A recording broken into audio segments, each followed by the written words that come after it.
Good day mga ka-CRT! Welcome again to our channel. This vlog is about who are qualified to take the ECT board exam.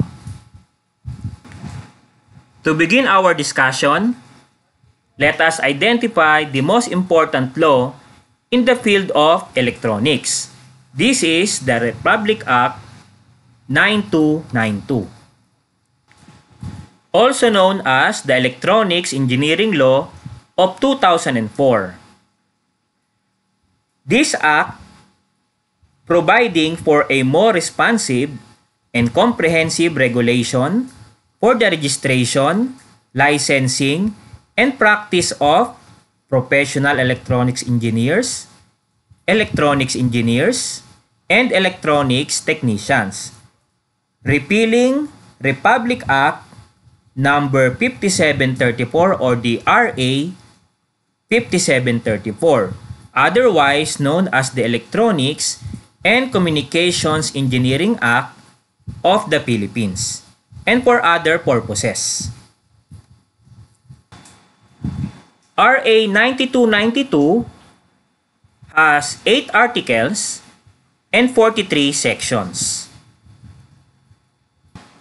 For your reference to your upcoming board exam or any related exam, these are the 8 articles and 43 sections of Republic Act 9292. For Article 1, the general provisions, this is from Section 1 to Section 5. For Article 2, the Professional Regulatory Board of Electronics Engineering, this is from Section 6 to Section 12.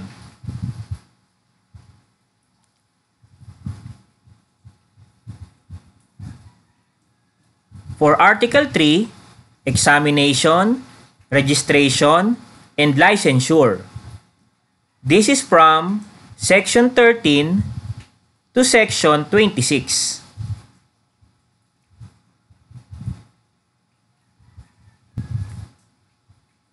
Article 4, Practice of Professional Electronics Engineering, and Electronics Technicians, Section 27 to 30. Article 5, Sundry Provisions, from Section 31 to Section 34.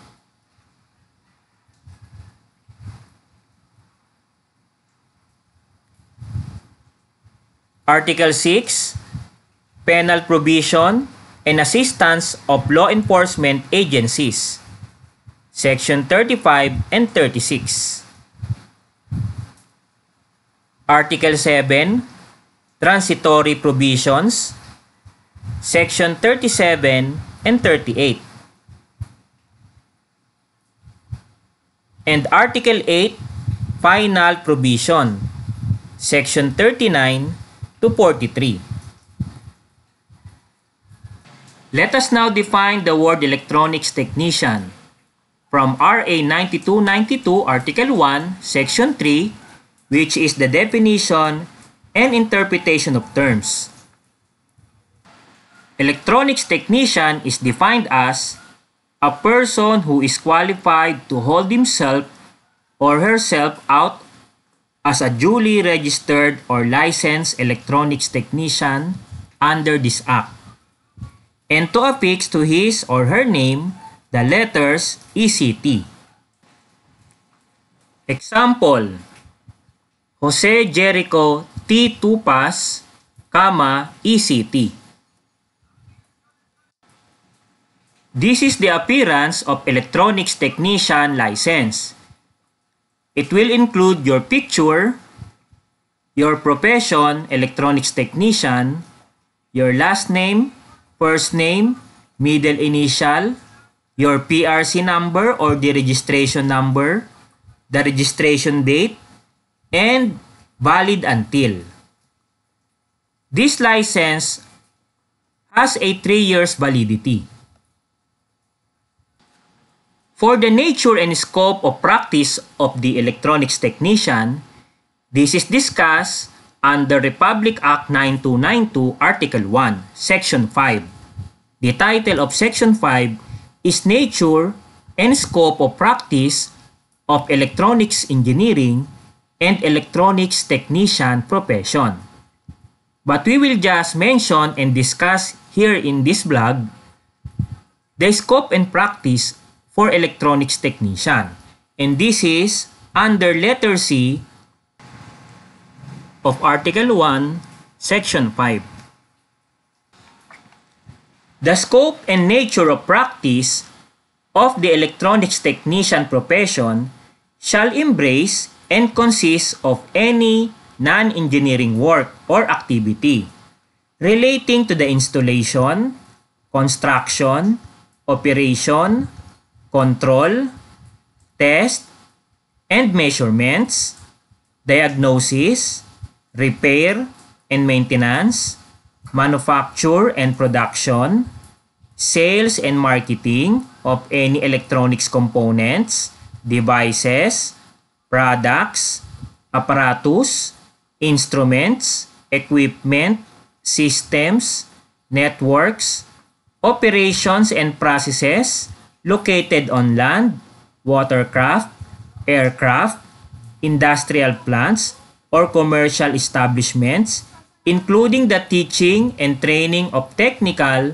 and professional subjects given in the electronics technician curriculum and licensure examination. The scope and nature of practice mentioned here in RA 9292 Article 1, Section 5 can serve as a guide. But specifically, PRC ECT license can serve as the following. Number 1, PRC ECT license can serve as a valid ID. Number 2, it is a civil service equivalent sub-professional under Republic Act 1080. Number 3, license to teach in a school wherein you can teach technical and professional subjects given in the electronics technician curriculum. And also, you can teach in a review center for licensure examination purposes. This license is a license to assist ECE and PECE. And also, you can use this license for the application of the permit in related companies. Example, for the NTC permit requirement for related companies together with the license of ECE or PECE. Let us now proceed to the main topic of this blog, the Section 14 of RA 9292, Qualification for Examination. This Section 14 discuss the qualification for examination of electronics engineer or electronics technician. But we will focus more on the qualification to take the electronics technician board exam. And this is under letter D.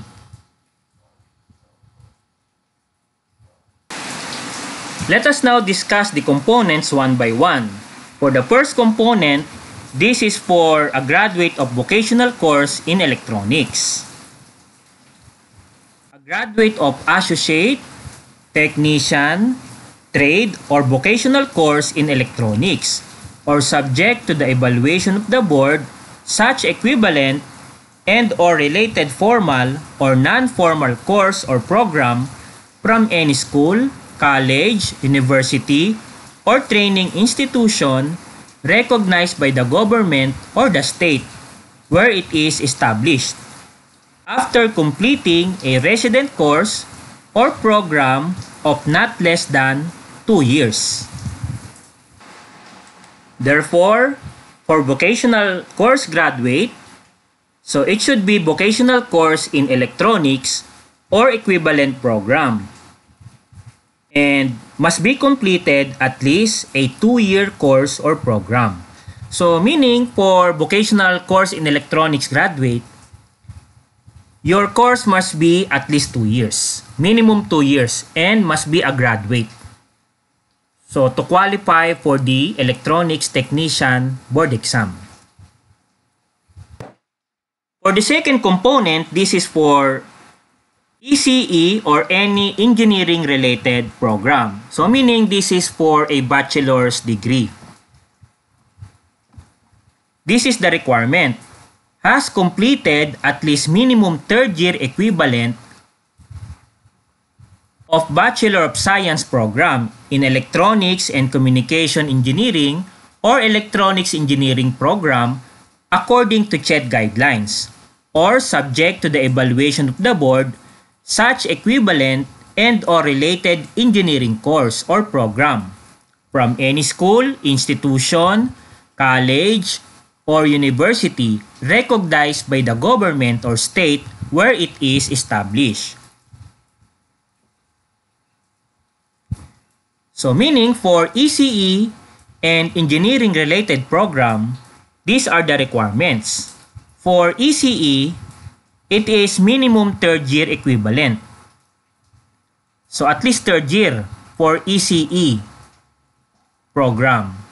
And for other program, like for related engineering program like Bachelors of Engineering Technology, Bachelors of Industrial Technology, BS Electrical Engineering, or BS Computer Engineering, you must be a graduate in order to qualify for the ECT board exam.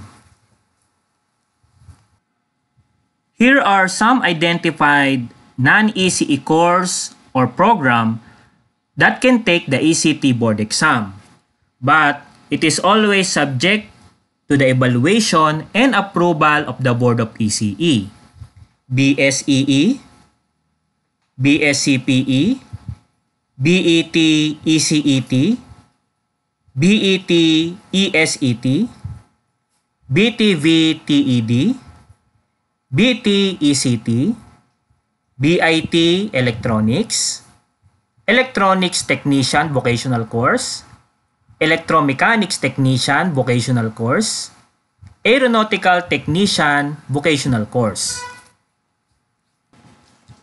If you know some vocational or college courses or program not included in this list, please comment it down below.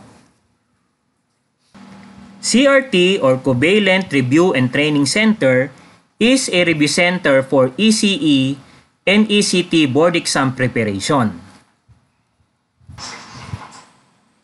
And here are some of the passers of CRT related to the above discussion. April 2012 ECT board exam passer, Liberius Enyo F. Taruk from FEU East Asia College, 6th placer, a BSCPE student or graduate. April 2012 ECT board exam, Luigi Carlo M. De Jesus, FEU East Asia College, 2nd placer, BSECE 4th year student. ECT board exam passer, April 2024, Engineer Faisal B. Sarama, a BSEE graduate from Mahardika Institute of Technology. ECT board exam, April 2024 passer, Kayla Marie Elise P. Laguno,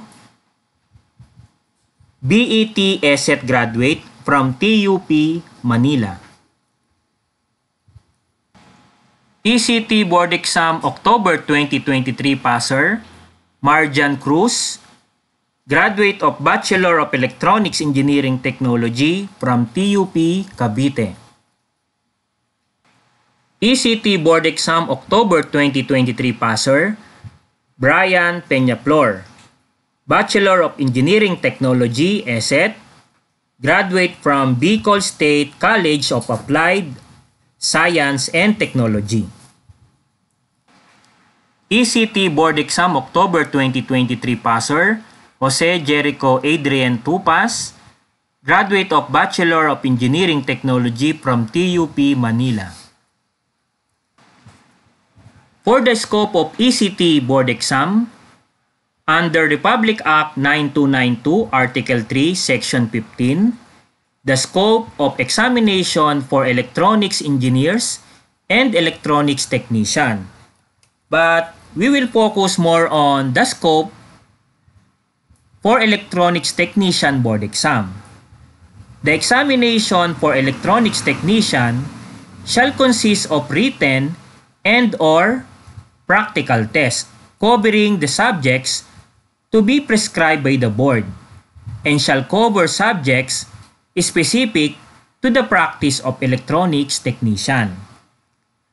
As urgent and important need arises so as to conform to technological and modern changes, the board may recluster, rearrange, modify, add, or exclude any subject and prescribe the number of final examinations per year after approval by the Commission.